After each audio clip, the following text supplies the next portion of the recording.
வணக்கம். நான் உங்க friend Jaya Srinivasan. Welcome to veggies recipe. இன்னைக்கு நம்ம வெஜ்ஜீஸ் ரெசிபி கிச்சன்ல ஆடி பெருக்குக்கான பிரசாதம் ரெசிபிஸ் பார்க்க போறோம். ஆடி பெருக்கு அப்படிங்கிறது நீர்நிலைகளுக்கு நன்றி சொல்ல நமக்கு ஒரு வாய்ப்பு. அன்னைக்கு நதிக்கரை, சமுத்திரக்கரை, குளம், அந்த காலத்துல ஆத்துல கிணறு இருக்கும், இங்க எல்லாம் பூஜை பண்ணுவா. இப்போ நம்ம அபார்ட்மெண்ட் கல்ச்சர்ல இருக்கிறதுனால சுவாமி கிட்ட ஒரு சொம்புலையோ இல்ல ஒரு குடத்துலயோ ஜலத்தை வச்சு நம்ம பூஜை பண்ணலாம். 5 வகையான கலந்த சாதங்கள் பண்ணி சுவாமிக்கு நிவேத்தியம் பண்ணுவா. அந்த காலத்துல பார்த்தீங்கன்னா நதிக்கரைக்கு போய் அங்க பூஜை பண்ணிட்டு குழந்தை எல்லாம் விளையாடுவா, பெரியவா எல்லாம் அரட்டடிப்பா, அதுக்கப்புறம் அங்கேயே சாப்பிட்டு வருவோம். அப்போ ரொம்பவே ஜாலியா இருக்கும். இன்னைக்கு நம்ம வெஜ்ஜீஸ் ரெசிபி கிச்சன்ல சக்கரை பொங்கல், புளியோதரை, தயிர் சாதம், இது மூணுமே நம்ம ட்ரெடிஷ்னலா பண்ணக்கூடிய ரெசிபிஸ் தான். இதுக்கப்புறம் கொஞ்சம் வித்தியாசமா சிதம்பரம் கோயில்ல பண்ணக்கூடிய சம்பா சாதமும் உளுந்தோரையும் நம்ம பண்ணலாம். இந்த 5 சாதத்திலையும் 4 வகையான சாதத்துக்கு ஒன்னாவே சாதம் பண்ணி ஈஸியா அதை பிரிச்சு நம்ம எப்படி கலக்கிறது அப்படின்னு பார்க்க போறோம். குக்கர்ல சாதத்தை வச்சுட்டு இது எல்லாத்துக்கும் தேவையான பொடியை வறுத்துட்டு பொடி பண்ணாலே போதும். மேக்சிமம் 3/4 மணி நேரத்துல இருந்து 1 மணி நேரத்துக்குள்ள இந்த பிரசாதம் எல்லாமே ரெடி ஆயிடும். ஃபர்ஸ்ட் டைம் சேனலை பாக்குறீங்கன்னா ப்ளீஸ் சப்ஸ்கிரைப் பண்ணுங்க. பெல் ஐக்கானை கிளிக் பண்ணி ஆல் ஆப்ஷன் கொடுத்துட்டீங்கன்னா நான் போடக்கூடிய எல்லா வீடியோஸும் குவிக்கா உங்களுக்கு ரீச் ஆகும். வாங்க இந்த ஆடி 18க்கான பிரசாதம் 5 வகை சாதம் குவிக்கா எப்படி பண்றதுன்னு பார்க்கலாம். ஆடி பெருக்குக்கான பிரசாதங்கள் பண்ணலாம். ஃபர்ஸ்ட் ஸ்வீட்ல ஆரம்பிப்போம். சக்கரை பொங்கல் பண்றதுக்கு 1/2 கப்பு பைத்தம்பருப்பு. இது நல்லா வாசனை வர வரைக்கும் நம்ம வறுத்துப்போம். கலர் மாறணும் அப்படின்னு அவசியம் இல்லை. பைத்தம்பருப்பு நல்லா வாசனை வர வறுபட்டு எடுத்து ஸ்டவ் ஆஃப் பண்ணிக்கலாம். 1/2 கப்பு பைத்தம்பருப்புக்கு 1 கப்பு அரிசி. இந்த கடாயோட ஹீட்லயே லேசா பரட்டின்றுவோம். இது சூடு ஆறினதுக்கு அப்புறம் நல்லா வாஷ் பண்ணிட்டு 1/2 மணி நேரம் ஊற வச்சுக்கலாம். சக்கரை பொங்கலுக்கு நம்ம அரிசி பைத்தம்பருப்பு வாஷ் பண்ணி ஊற வச்சோம் இல்லையா, நல்லா ஊறி எடுத்து நான் குக்கர்ல எடுத்துட்டு இருக்கேன். 1 கப்பு அரிசிக்கு 4ல இருந்து 5 கப்பு வரைக்கும் ஜலம் விடலாம். அது அரிசி வாக பொறுத்தது. நான் இன்னைக்கு 1 கப்பு அரிசிக்கு 5 கப்பு ஜலம் விட்டுருக்கேன். வாசனைக்கு இதுல 1 டீஸ்பூன் அளவுக்கு நெய் விட்டுப்போம். 1 கல்லு உப்பு சேர்த்துக்கலாம். கொஞ்சம் உப்பு சேர்த்தோம் அப்படின்னா ஸ்வீட் இது நல்லா எடுத்து கொடுக்கும். குக்கர் மூடிய மூடிட்டு 4-5 விசில் வர வரைக்கும் நம்ம வேக வச்சு எடுத்துருவோம். அப்பதான் நமக்கு சக்கரை பொங்கலுக்கு இந்த சாதம் நல்லா குழைய வேகும். கலந்த சாதம் பண்றதுக்கு 1 கப்பு பச்சரிசி எடுத்துட்டு இருக்கேன். இது வெயிட்ல பார்த்தீங்க அப்படின்னா 200 கிராம் இருக்கு. இது நல்லா வாஷ் பண்ணி எடுத்துக்கலாம். நான் ரெகுலரா சாதம் பண்ணும்போது இந்த அரிசிக்கு 1 கப்பு அரிசினா 3 கப்பு ஜலம் விடுவேன். ஆனா கலந்த சாதம் அப்படிங்கறதுனால 1 கப்பு பச்சரிசிக்கு 2.5 கப்பு ஜலம் விட்டுக்கலாம். இது நல்லா உதுருதுரா வர மாதிரி சாதம் பண்ணி நம்ம எடுத்துருவோம். இத போல சாதம் வெந்த கையோட சூடா இருக்கும் போதே இது அப்படியே தாம்பாளத்துக்கு நம்ம மாத்திக்கணும். இந்த மாதிரி பண்றதுனால சாதம் நல்லா உதிரியா வரும். நம்ம கரண்டியால எடுத்து போட்டோம் அப்படின்னா சாதம் குழஞ்சு போயிடும். கொஞ்சம் கட்டி இருந்தாலும் லேசா அப்படி ஷேக் பண்ணோம்னு வச்சுக்கோங்களேன், இது உடஞ்சிடும். இந்த சாதம் நம்ம புளியோதரை, சம்பா சாதம், உளுத்தம்பருப்பு சாதம், தயிர் சாதம் 4த்துக்குமே நம்ம எடுத்துக்க போறோம். தயிர் சாதத்துக்கு சாதம் கொஞ்சம் குறைவா நமக்கு வேணும். தயிர் சாதத்துக்கு வேணுங்கிற சாதத்தை நம்ம இந்த பவுல்ல எடுத்துக்கலாம். சாதம் சூடா இருக்கும் போதே நம்ம எடுத்துட்டு கரண்டியால நல்லா மசிச்சு விட்டுடணும். சூடா இருக்கும்போது மசிச்சோம் அப்படின்னா நமக்கு தயிர் சாதத்துக்கு தகுந்த மாதிரி கொஞ்சம் நமக்கு குறைவா கிடைச்சிடும். சாதம் தனித்தனியா பண்ண வேண்டியதில்லை. இந்த மாதிரி ஒன்னா பண்ணிட்டு நம்ம பிரிச்சுக்கலாம். நமக்கு எந்த சாதம் பிடிக்குமோ அது கொஞ்சம் அதிகமாகவும் மற்றது கம்மியா கூட நம்ம பண்ணிக்கலாம். சூடு ஆறினதுக்கு அப்புறம் இந்த சாதம் கட்டி கட்டியா இல்லாம இருக்கணும் இல்லையா, அதுக்காக நல்லா சூடான பால் இதுல விட்டு நல்லா கலந்துக்கணும். அப்ப சாதம் கட்டி தட்டாம நமக்கு தயிர் சாதத்துக்கு ரொம்ப பதமா கிடைச்சிடும். இதுக்கப்புறம் இதுல நம்ம தாளிச்சு தயிரை கலந்துக்க வேண்டியதுதான். பாருங்க, சாதம் தயிர் சாதத்துக்கு பர்ஃபெக்டா இருக்கு. நம்ம சம்பா சாதத்துக்கு வறுத்துடுவோம். 1 டீஸ்பூன் மிளகு நல்லா வாசனை வர வரைக்கும் நம்ம வறுத்துக்கலாம். இந்த சம்பா சாதத்துக்கு காரத்துக்கு இந்த மிளகு தான் பண்ண போறோம். நம்ம மிளகா யூஸ் பண்ண மாட்டோம். அது தகுந்த மாதிரி நீங்க மிளகு சேர்த்துக்கோங்க. மிளகு நல்லா வறுபட்டு எடுத்து இதுல 1 டீஸ்பூன் ஜீரகம், கொஞ்சம் தாராளமா கருவேப்பிலை, இதெல்லாத்தையும் சேர்த்து வறுத்துக்கலாம். கருவேப்பிலையை முன்னாடியே அலம்பிட்டு நல்லா ஈரம் போக தொடச்சி வச்சுக்கோங்க. அப்பதான் நமக்கு சீக்கிரம் வறுபடும். அரைக்கிறச்சு நல்லா பவுடரும் ஆகும். இது எல்லாமே நல்லா வறுபட்டு எடுத்து ஸ்டவ் ஆஃப் பண்ணிக்கலாம். இதை வேற பவுலுக்கு நம்ம மாத்திப்போம். சூடு ஆறட்டும், நம்ம அதுக்கப்புறம் பார்க்கலாம். 2 டேபிள் ஸ்பூன் தோல் உளுத்தம்பருப்பு நான் எடுத்துட்டு இருக்கேன். இல்லைன்னா வெள்ளை உளுத்தம்பருப்பு கூட நம்ம யூஸ் பண்ணிக்கலாம். லோ ஃப்ளேம்ல உளுத்தம்பருப்பு கலர் மாதிரி நல்லா வாசனை வர வரைக்கும் வறுத்துக்கணும். உளுத்தம்பருப்பு லேசா கலர் மாதிரி வரும்போது 1 டேபிள் ஸ்பூன் கடலைப்பருப்பு இதெல்லாத்தையும் சேர்த்து வறுத்துக்கலாம்.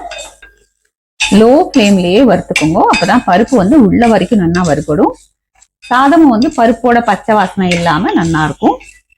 பாருங்க, பருப்பெல்லாம் நல்லா வறுபட்டு எடுத்து இப்ப ஸ்டவ் ஆஃப் பண்ணிக்கலாம். இந்த பருப்பெல்லாம் சூடா இருக்கும்போது இதுல 1/4 டீஸ்பூன் பெருங்காய பவுடர் சேர்த்துடுவோம். மிக்ஸ் பண்ணிட்டோம் அப்படின்னா அந்த சூட்லயே வந்து பெருங்காயம் வறுபட்டுடும். இந்த பொடிக்கு தேவையான அளவு உப்பு. இது நல்லா சூடு ஆறினதுக்கு அப்புறம் பவுடர் பண்ணி எடுத்துக்கலாம். உளுந்து சாதத்துக்கு நம்ம வறுத்ததை இதை போல லேசா கொரப்பா நான் அரைச்சு எடுத்துட்டு இருக்கேன். இதை நம்ம வேற பவுலுக்கு மாத்திக்கலாம். இதே மிக்சி ஜார்ல நம்ம சம்பா சாதத்துக்கு வறுத்திருக்கோம் இல்லையா, அதை சேர்த்துடலாம். இதுல 1/4 டீஸ்பூன் சுக்கு பொடி. சுக்கு இருந்ததுன்னா கூட ஒரு சின்ன பீஸ் நம்ம இந்த ஜீரகம் மிளகுலாம் வறுக்கிறோம் இல்லையா, அப்படியே சேர்த்து கூட நம்ம வறுத்துக்கலாம். இந்த பொடிக்கு தேவையான அளவு உப்பு. இதை பவுடர் பண்ணி எடுத்துருவோம். சம்பா சாதத்துக்கும் இதை போல கொரப்பா அரைச்சு எடுத்துட்டு இருக்கேன். சாதத்தை வந்து உளுந்தோரை, அதாவது உளுத்தம்பருப்பு பொடி சாதம் இருக்கு இல்லையா, அதுக்கும் சம்பா சாதத்துக்கும் தனியா எடுத்துட்டு இது வந்து நம்ம புளியோதரையா கலந்துக்கலாம். புளிக்காய்ச்சல் பாருங்க எவ்வளவு சூப்பரா வந்திருக்கு. இந்த சாதத்துக்கு தேவையான புளிக்காய்ச்சல் அந்த சாதத்துல விட்டுண்டு இதை மிக்ஸ் பண்ணிப்போம். தேவைப்பட்டா திரும்பவும் நம்ம சேர்த்துக்கலாம். சாதம் நல்லா கலந்தாச்சு. எப்பவுமே கலந்த சாதம் வந்து இதை போல மிக்ஸ் பண்ணிட்டு ஒரு 2 மணி நேரம் கழிச்சு நம்ம சாப்பிட்டோம் அப்படின்னா இந்த சாதமும் வந்து இந்த புளிக்காய்ச்சல் இருக்கிற உப்பு புளிப்பு காரத்தை எல்லாம் நல்லா அப்சர்வ் பண்ணிட்டு டேஸ்ட் வந்து ரொம்ப நல்லா இருக்கும். ஊற ஊற இன்னும் நல்லா இருக்கும். பாருங்க, நல்லா உதிரியா ரொம்ப நல்லா வந்திருக்கு. மிச்சம் இருக்கிற இந்த புளிக்காய்ச்சலை ஒரு கண்ணாடி பாட்டில்ல ஸ்டோர் பண்ணி ஃப்ரிட்ஜ்ல வச்சுட்டோம்னா 6 மாசம் வரைக்கும் நம்ம யூஸ் பண்ணிக்கலாம். டக்குன்னு ஒரு சாதம் கலக்கணும், இல்ல குழந்தைகளுக்கு லஞ்ச் பாக்ஸ்க்கு வேணும், நம்ம ஏதாவது டிராவல் எங்கேயாவது போறோம் அப்படின்னா கலந்து எடுத்துன்னு போறதுக்கு, இல்லை என்னைக்காவது சேவை பண்றோம் அப்படின்னா அந்த புளியோதரை கலந்து புளியோதரை சேவை கூட பண்ணலாம். அதுவும் நல்லா இருக்கும். அடுத்தது வந்து நம்ம சம்பா சாதம் பண்ணிக்கலாம். நம்ம ப்ரிப்பேர் பண்ண வச்ச பொடியை அந்த சாதத்துல சேர்த்துருவோம். கலந்துட்டு திரும்ப தேவைப்பட்டா போட்டுக்கலாம். சம்பா சாதத்துக்கு தாளிச்சிடலாம். 1 டேபிள் ஸ்பூன் அளவுக்கு நெய் எடுத்துட்டு இருக்கேன். 1 டேபிள் ஸ்பூன் எண்ணெய். எண்ணெய் சூடானதும் 1/2 டீஸ்பூன் கடுகு. கடுகு வெடிச்சதும் கொஞ்சம் முந்திரி பருப்பு, கொஞ்சம் கருவேப்பிலை, 1/4 டீஸ்பூன் பெருங்காயம். இது எல்லாத்தையும் நல்லா வதக்கிடலாம். எல்லாமே நல்லா வறுபட்டு எடுத்து முந்திரியும் செவந்து வந்தாச்சு. இதை அப்படியே சம்பா சாதத்துல சேர்த்துருவோம். இந்த பொடியில வந்து ஆல்ரெடி உப்பு இருக்கு, இருந்தாலும் கொஞ்சம் மேல் உப்பு நம்ம சேர்த்துக்கலாம். இந்த சாதத்தை நல்லா மிக்ஸ் பண்ணிப்போம். பொடி தேவைப்பட்டதுன்னா இன்னும் கொஞ்சம் நம்ம எக்ஸ்ட்ராவா சேர்த்துக்கலாம். கலந்து பார்த்துட்டு ஒருவேளை பொடி தேவைப்பட்டதுன்னா நம்ம சேர்த்துக்கலாம். சாதம் நல்லா கலந்து விட்டாச்சு. மீதி இருக்கிற பொடியை நம்ம ஏதாவது கறி எல்லாம் பண்ணும்போது மேல் பொடியாவும் நம்ம போட்டுக்கலாம். இல்லை என்னைக்காவது குழந்தைகளுக்கு லஞ்ச் பாக்ஸ் கொஞ்சம் சாதமா கூட கலந்து கொடுக்கலாம். சிதம்பரம் கோவில் ஸ்பெஷல் பிரசாதம் சம்பா சாதம் சூப்பரா ரெடி ஆயிடுது. உளுந்தோரை அல்லது உளுந்து சாதம் நம்ம கலந்துக்கலாம். நம்ம பண்ணி வச்சிருக்கிற இந்த பொடியில வந்து தேவையான அளவு சாதத்துக்கு போட்டுப்போம். இந்த சாதத்துக்கு தேவையான அளவு போட்டுக்கலாம். உளுந்து சாதத்துக்கு தாளிச்சிடலாம். ஸ்டவ்ல பேன் வச்சிருக்கேன். 1 டேபிள் ஸ்பூன் எண்ணெய் விட்டுக்கலாம். எண்ணெய் சூடானதும் 1/2 டீஸ்பூன் கடுகு, 2 காஞ்ச மிளகாய் 2ஆ உடைச்சு போட்டுக்கலாம். கொஞ்சம் கருவேப்பிலை, 1/4 டீஸ்பூன் பெருங்காயம், வறுத்த வேர்க்கடலை எல்லாத்தையும் நல்லா மிக்ஸ் பண்ணிடுவோம். தாளிச்சதை சாதத்துல சேர்த்துருவோம். பொடியில ஆல்ரெடி உப்பு சேர்த்திருக்கோம். சாதத்துக்கு மேல் உப்பு கொஞ்சமா தூவிக்கலாம். இதை நல்லா கலந்து விட்டுக்கலாம். மிக்ஸ் பண்ணதுக்கு அப்புறம் தேவைப்பட்டா நம்ம இன்னும் கொஞ்சம் பொடி கூட போட்டுக்கலாம். உளுந்தோரை உளுந்து சாதம் பாருங்க சூப்பரா ரெடி ஆயிடுது. இப்போ தயிர் சாதத்துக்கு தாளிச்சிடலாம். ஸ்டவ்ல அதே பேன் வச்சிருக்கேன். 1 டேபிள் ஸ்பூன் எண்ணெய் விட்டுப்போம். எண்ணெய் சூடானதும் 1/2 டீஸ்பூன் கடுகு, 1/2 டீஸ்பூன் உளுத்தம்பருப்பு. கடுகு வெடிச்சதும் 1/2 இன்ச்சு இஞ்சி தோல் சீவிட்டு பொடி பொடியா கட் பண்ணி சேர்த்துக்கலாம். 1 பச்சை மிளகாயை பொடியா கட் பண்ணி சேர்த்துப்போம். கொஞ்சம் கருவேப்பிலை, 1/4 டீஸ்பூன் பெருங்காயம்.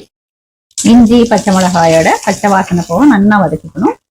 எல்லாமே நல்லா வதங்கி எடுத்து நம்ம தாளிச்சதை தயிர் சாதத்துல சேர்த்துருவோம். தயிர் சாதத்துக்கு தேவையான அளவு உப்பு சேர்த்துக்கலாம்.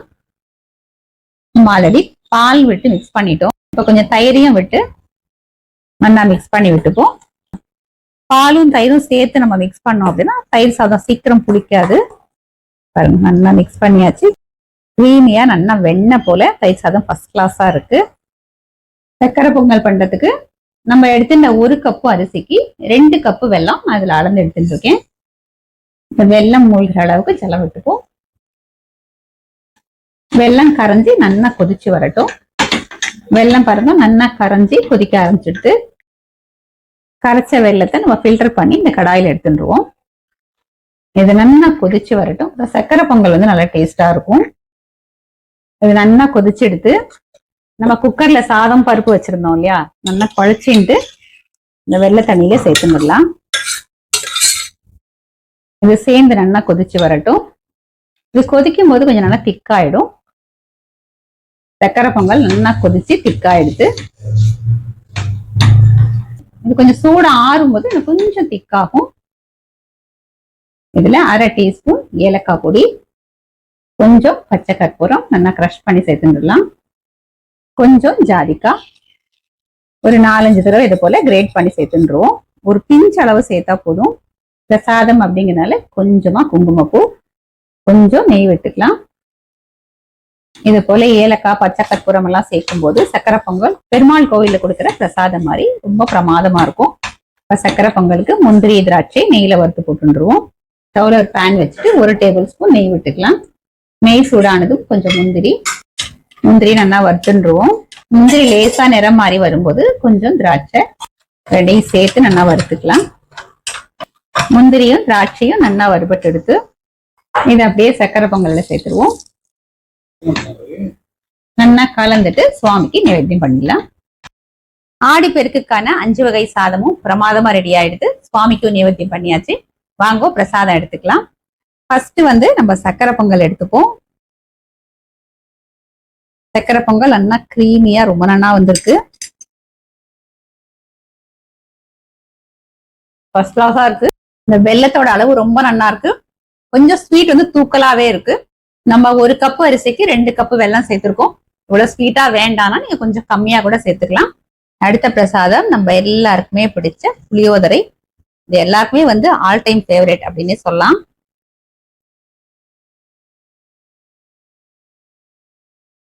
ஃபர்ஸ்ட் கிளாஸ் அமைஞ்சிருக்கு.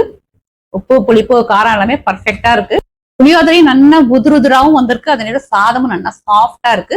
அடுத்தது நம்ம சம்பா சாதம் எடுத்துக்கலாம். சிதம்பரம் கோவில்ல இந்த பிரசாதமா கொடுப்பா ரொம்ப நல்லா இருக்கும்.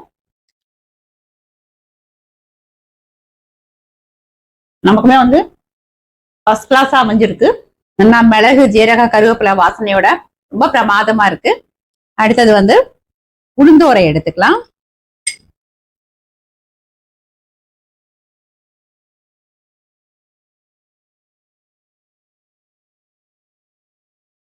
உளுந்தோரையுமே வந்து பருப்பு உளுந்து சேர்த்திருக்கோமா, இந்த உளுந்து வாசனையோட அட்டகாசமா இருக்கு.